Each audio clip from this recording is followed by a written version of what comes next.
PTI की जानिब से नाअहल वजीर आला के वालिद खुर्शीद खान को टिकट दे दिया गया था, जो कि पीटीआई की जानिब से कामयाब हो गए हैं। गिलगित बल्तिस्तान में ज़िमनी इलेक्शन के तमाम 56 पोलिंग स्टेशन का गैर सरकारी गैर खत्मी नतीजा मौसूल हो गया है। पोलंगर्स के रिजल्ट के मुताबिक तहरीक इंसाफ के मोहम्मद खुर्शीद खान 6219 वोट लेकर कामयाब हुए, जबकि मुस्लिम लीग नून के राना फरहान अली 5225 वोट लेकर दूसरे नंबर पर हैं। ये नश्त साबिक वजीर आला खालिद खुर्शीद के नाअहल होने की वजह से खाली हुई थी।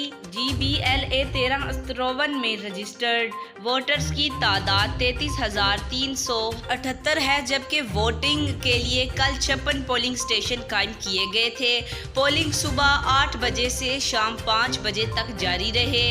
पीटीआई की जानिब से नाअहल वजीर आला के वालिद खुर्शीद खान को टिकट दे दिया गया था, जो कि पीटीआई की जानिब से कामयाब हो गए हैं। आज तक के लिए इतना ही। जाते जाते आपसे गुजारिश है, वीडियो को लाइक करें, चैनल को सब्सक्राइब करें, देखिए बेल आइकन को दबाएं और कमेंट में अपनी राय का इज़हार ज़रूर करें।